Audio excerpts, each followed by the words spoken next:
اعوذ باللہ من الشیطان الرجیم، بسم اللہ الرحمن الرحیم۔ آج انشاءاللہ 35ویں آیت سے ہم آگے پڑھیں گے۔ ان آیتوں میں اللہ تعالیٰ نے انتہائی خوبصورت تمثیلیں ہمیں بتائی ہیں۔ عربی میں جہاں مثل کا لفظ آتا ہے، ہم اس کا عام طور پہ ترجمہ کرتے ہیں مثال۔ ویسے اس کا جو صحیح ترجمہ ہوتا ہے وہ ہوتا ہے تمثیل، پیرابل۔ تمثیل میں کیا ہوتا ہے کہ ایک چیز کی مثال ایک چیز نہیں ہوتی۔ ہم مثال کے طور پہ کہتے ہیں کہ یہ بڑا بہادر ہے، اس کی مثال تو شیر جیسی ہے، تو ہم ایک چیز کو ایک چیز سے ریلیٹ کر رہے ہوتے ہیں۔ وہ سملی ہوتا ہے یا اس طرح کا کوئی لفظ انگریزی میں اس کے لیے استعمال ہوگا۔ جو پیرابل ہوتا ہے وہ ایک پوری تمثیل ہوتی ہے، ایک پوری سٹوری ہوتی ہے جو سچویشن کی مثال دے رہی ہوتی ہے۔ تو یہاں پر اللہ تعالیٰ نے تمثیلات بیان فرمائی ہیں مختصر الفاظ میں، اس قدر اسٹرانگ تمثیلات ہیں کہ اس کا تصور انسان نہیں کر سکتا جب تک وہ آیتیں پڑھتا نہیں اور سمجھتا نہیں۔ حقیقت کیا ہے؟ اللہ تعالیٰ نے قرآن اتارا ہے ہدایت کے لیے، تاکہ وہ اندھیروں سے روشنی کی طرف لے جائے۔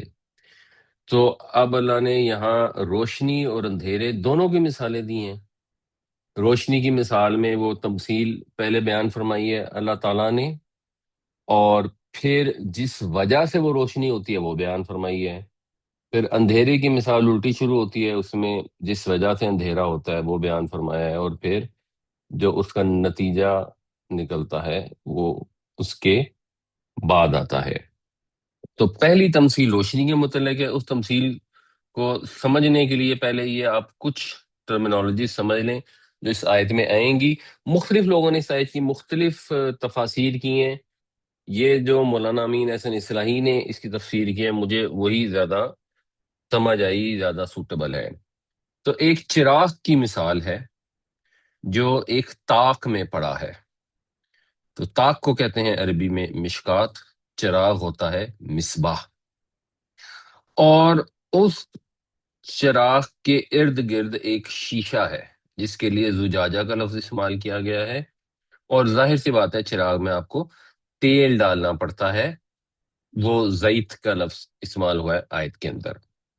تو مراد اس میں جو سمجھ آتی ہے وہ اس طرح سے ہے کہ وہ لوگ جن کی فطرت نیک ہے، اچھی ہے، ان کے اندر وہ تیل ہے جس میں جلنے کی صلاحیت ہے، اور اللہ تعالی جب وہی کا چراغ بھیجتا ہے تو وہ جو شعلہ ہے وہ اس تیل کو روشن کر دیتا ہے، اور وہ چراغ ایک شیشے کے اندر قید ہے تاکہ ہوائیں جو ہیں اس کی لو کو بجھنے نہ دیں۔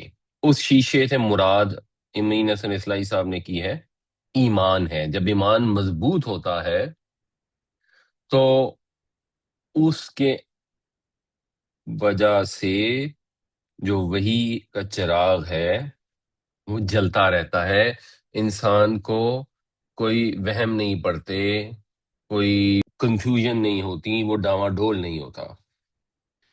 اور یہ سب کا سب جو ہے یہ ایک طاق میں رکھا ہے، وہ انسان کا دل ہے، وہ اونچا مقام جہاں سے پورے بدن میں روشنی پھیلتی ہے۔ اس طاق کو ریلیٹ کیا ہے دل کے ساتھ مولانا امین احسن اصلاحی سے۔ تو اب ہم آیت پڑھتے ہیں، آیت نمبر 35۔ اللہ نور السماوات والارض، اللہ ہے آسمانوں اور زمین کی روشنی، اور صحیح ترجمہ اس کا بنتا ہے کہ اللہ ہی ہے آسمانوں اور زمین کی روشنی۔ جتنا کچھ ہم دیکھ سکتے ہیں دنیا میں، جو بھی دکھائی دیتا ہے، وہ صرف اور صرف اللہ کے نور سے دکھائی دیتا ہے۔ ادروائز یہ کائنات ایک عالم ظلمات ہے، ایک اندھیر نگری ہے۔ جو شخص خدا کو نہیں مانتا، یا اگر مانتا ہے تو صحیح طرح سے نہیں مانتا، اس کو اس کا مقام نہیں دیتا. جیسے مشرکین مکہ بھی تھے، وہ اللہ کو تو مانتے تھے لیکن اس کے ساتھ شریک ٹھہراتے تھے. وہ نہیں جان سکتا کہ یہ دنیا کیوں بنی ہے، اس نے کہاں جانا ہے، اس کو کیوں پیدا کیا گیا ہے، اس کو کیسے زندگی گزارنی چاہیے. وہ اندھیروں میں ٹھوکریں کھاتا پھرے گا.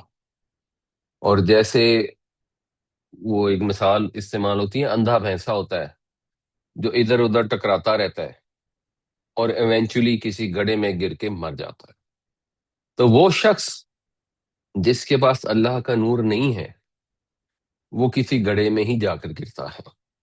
اور جو شخص اللہ تعالیٰ کو اس کی صحیح صفات کے ساتھ مانتا ہے، اللہ کی صفات کو سمجھنا اللہ تعالیٰ کا عرفان ہے، اس کو پھر ہر چیز کا پتہ لگ جاتا ہے.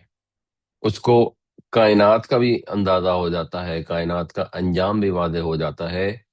وہ سب سوالوں کے جواب روشن ہو جاتے ہیں جن کو کوئی اور حل نہیں کر سکتا. اب اس کے لیے دنیا اندھیر نگری نہیں رہتی. تو یہ اللہ ہی ہے جو زمین و آسمان کا نور ہے. جس کے پاس یہ نور ہے وہ روشنی میں ہے، سیدھے رستے پر ہے. اور جو اس نور سے محروم ہے وہ اندھیروں میں بھٹک رہا ہے، اس کو پھر کہیں سے روشنی مل نہیں سکتی. مسئلہ نوری ہی، اس کے نور کی تمثیل ایسے ہے، کمشکاتن، گویا کہ ایک طاق ہو، فیہا مصباح، اس میں ایک چراغ ہو. مصباح یہ ہے اسم العلا ہے، ویسے مشکات بھی اسم العلا سے بن سکتا ہے. تو صبح روشنی ہوتی ہے تو مصباح، جیسے میزان ہوتا ہے، مکیال ہوتا ہے، ایسے مصباح ہے. المصباح فی زجاجہ، چراغ ایک شیشے میں ہے. زجاجہ جو ہے اس کا مطلب بیسیکلی روٹ تو اس کا زی جیم جیم ہے، لیکن اس کا جو یہاں مطلب استعمال ہوا ہے وہ ایک شیشہ ہے.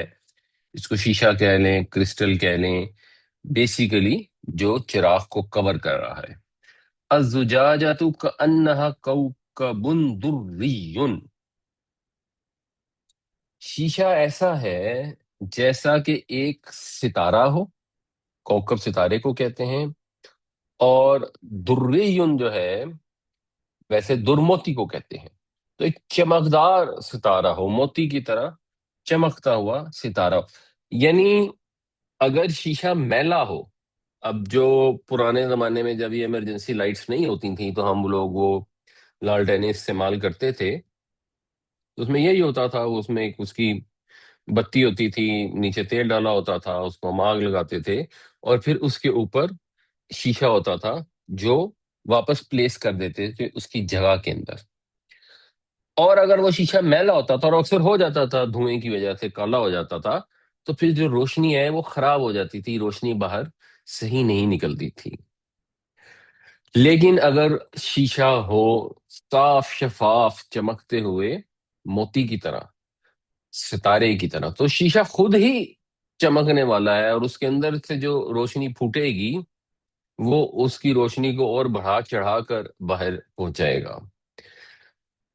یوقد من شجرۃ مبارکۃ زیتونۃ، وہ روشن کیا جاتا ہے، یعنی آگ کا بھڑکنا ہوتا ہے وقد یقیدو، اور پھر وقود ایندھن کے لیے لفظ استعمال ہوتا ہے.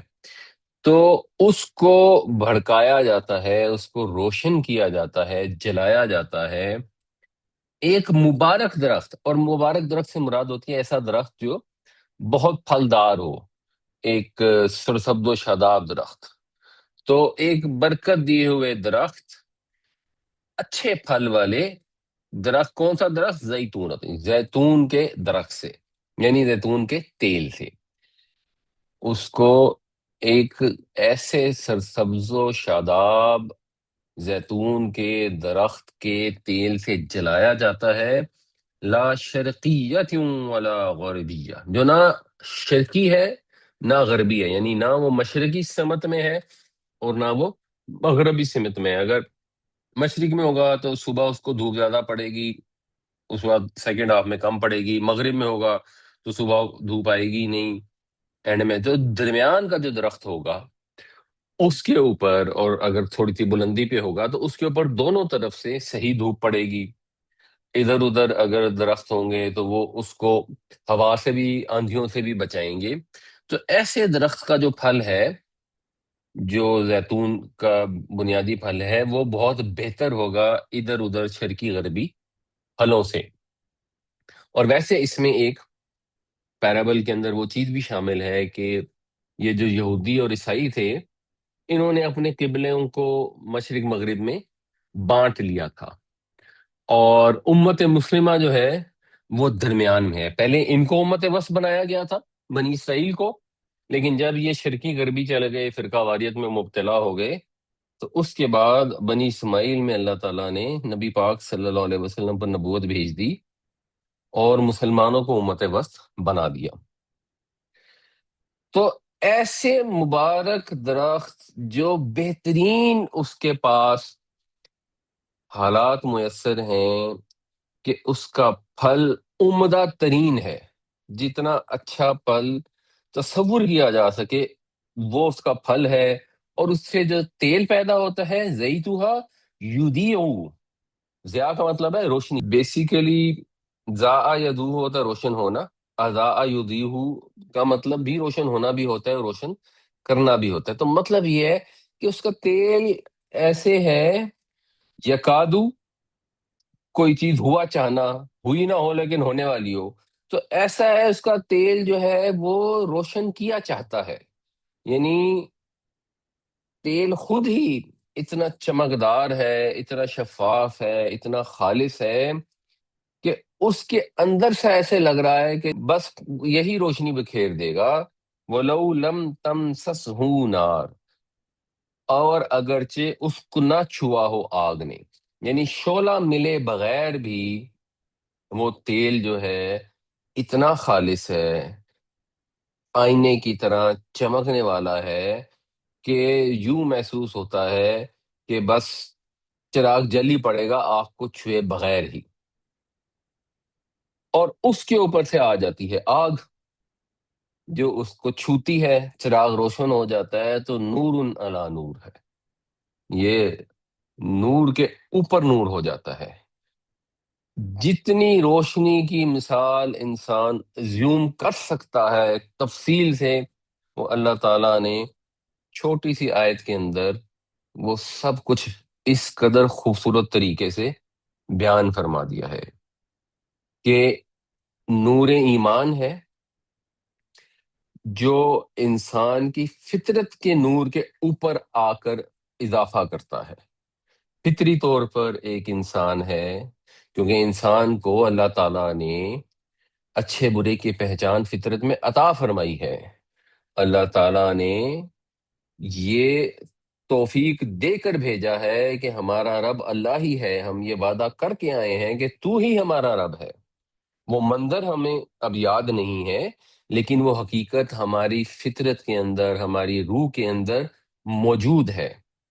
اس وجہ سے ہر انسان اچھے برے کو دیکھ کر پہچان لیتا ہے۔ تو وہ لوگ جن کی فطرت صاف ہے، پاکیزہ ہے، مثلا حضرت ابو بکر رضی اللہ عنہ، اور اوپر سے آ جائے وحی کی روشنی، تو ان کا جو دل ہے، ان کا جو باطن ہے، وہ تو پھر روشنی کا مجموعہ بن جاتا ہے، نور کے اوپر نور کا اضافہ ہو جاتا ہے۔ یہ نور ایمان اس دل میں، جس کی مثال ایک تاک جیسی ہے، جس میں یہ چراغ رکھ دیا گیا ہے، اور چراغ اس گلوب کے اندر ہے جس کا شیشہ ایک چمکتے ہوئے ستارے کی طرح چمک رہا ہے،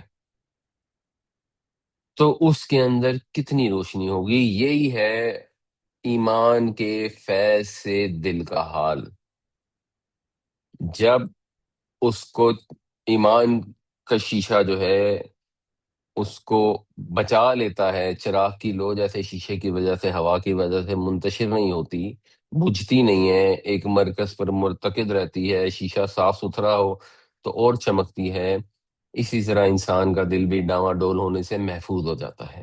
حالات اچھے بھی آتے ہیں، حالات سخت بھی آتے ہیں۔ اچھے حالات میں وہ آپے سے باہر نہیں ہوتا، سخت حالات میں وہ غیر مطمئن نہیں ہوتا، مایوس نہیں ہوتا۔ تو یہ دل نفس مطمئنہ ہوتا ہے، یہ وہ دولت ہے جو انسان کو اپنی نیک فطرت کے باعث، وحی کا اقرار کرنے کے باعث، اس کے اوپر مکمل ایمان حاصل ہو جانے کے باعث حاصل ہوتی ہے، تو وہ نور علی نور ہو جاتا ہے۔ اللہ سے دعا کرنی چاہیے اللہ تعالی ہمیں بھی یہ نور علی نور کی کیفیت عطا فرمائے۔ یہد اللہ لنورہ من یشاء، اللہ تعالی ہدایت دیتا ہے اپنے نور کی طرف جس کو چاہتا ہے۔ جن کی فطرت فساد سے، بگاڑ سے محفوظ ہے، تو اللہ تعالیٰ بھی ان کو توفیق عطا فرماتا ہے، اپنے نور ایمان سے ان کے دلوں کو منور فرماتا ہے۔ وَيَضْرِبُ اللَّهُ الْأَمْثَالَ لِلنَّاسِ، اور اللہ تعالیٰ مثالیں بیان فرماتا ہے لوگوں کے لیے۔ یہ تمثیلیں اللہ تعالیٰ، یہ پیرابل جو ہیں لوگوں کے لیے بیان فرماتا ہے۔ لوگوں کے لیے بیان فرماتا ہے کا کیا مطلب ہے؟ یہ انڈرسٹوڈ ہے، یہاں ایک محذوف ہے، لوگوں کی رہنمائی کے لیے۔ اس سے بات سمجھ آتی ہے، انسان اس روشنی کا تصور کرتا ہے، اس کو امیجن کر سکتا ہے، پھر اس کی کوشش کر سکتا ہے، ایفرٹ کر سکتا ہے، اور پھر اس کی ایفرٹ میں کمی کوتاہی بھی ہوگی، کہیں وہ کوشش کرے گا اور نہیں پہنچ سکے گا حق تک۔ واللہ بکل شیء علیم، اور اللہ تعالی ہر چیز کا جاننے والا ہے۔ جتنی ایفرٹ کی ہوگی اس کے حساب سے اللہ تعالیٰ اس کو صلہ عطا فرما دے گا، اور نہیں کی ہوگی تو پھر اس کا بدلہ بھی اس کو ملے گا، جس نے برے کام کیے ہوں گے، حق کی طرف نہیں قدم بڑھائے ہوں گے، اور جس نے اپنی فطرت کو پاک رکھا ہوگا، صاف رکھا ہوگا۔ جو اس صورت کا ایک بنیادی تھیم بھی ہے، اپنی سوچ کو پاکیزہ رکھا ہوگا، اپنی نظروں کو پاکیزہ رکھا ہوگا، اپنے دل کو پاکیزہ رکھا ہوگا، اس دل کے اندر اللہ کا ذکر آئے گا، اللہ کا نور آئے گا، اس کو چیزوں کی سمجھ آئے گی، اس روشنی کے ذریعے وہ پوری کائنات کو دیکھے گا اور پہچانے گا۔ اللہ نور السماوات والارض مثل نورہ کمشکات فیہا مصباح المصباح فی زجاجہ الزجاجة كأنها كوكب دري يوقد من شجرة مباركة زيتونة لا شرقية ولا غربية يكاد زيتها يضيء ولو لم تمسسه نار نور على نور يهدي الله لنوره من يشاء ويضرب الله الأمثال للناس والله بكل شيء عليم۔ اللہ ہی ہے نور آسمانوں اور زمین کا، اس کے نور کی مثال ایک تاک کی طرح ہے، یا اس کے نور کی تمثیل یوں ہے گویا کہ ایک تاک ہو جس میں ایک چراغ ہو، چراغ ایک شیشے کے اندر ہو، وہ شیشہ ایک چمکتے ہوئے ستارے کی طرح ہو، اسے جلایا جاتا ہو تیل سے ایک مبارک زیتون کے درخت سے، جو نہ شرقی ہو اور نہ غربی ہو۔ ایسا محسوس ہوتا ہو کہ اس کا تیل بھڑک اٹھے گا بغیر اس کے کہ اس کو آگ نے چھوا ہو، تو نور کے اوپر نور۔ اللہ ہدایت دیتا ہے اپنے نور کی جس کو چاہتا ہے، اور اللہ تعالیٰ تمثیلیں بیان فرماتا ہے لوگوں کی رہنمائی کے لیے، اور اللہ تعالیٰ ہر چیز کا علم رکھنے والا ہے۔ اب یہ سوال پیدا ہوتا ہے کہ یہ نور والے لوگ کون ہیں، کون سے وہ دل ہیں؟ اس کے متعلق ایک آئیڈیا ہے کہ یہ جو مشکات ہیں، یہ جو طاق ہیں، جو ایسے پاکیزہ دلوں والے لوگ ہیں، یہ کہاں پائے جاتے ہیں؟ فی بیوتن، یہ گھروں میں پائے جاتے ہیں۔ کن گھروں میں؟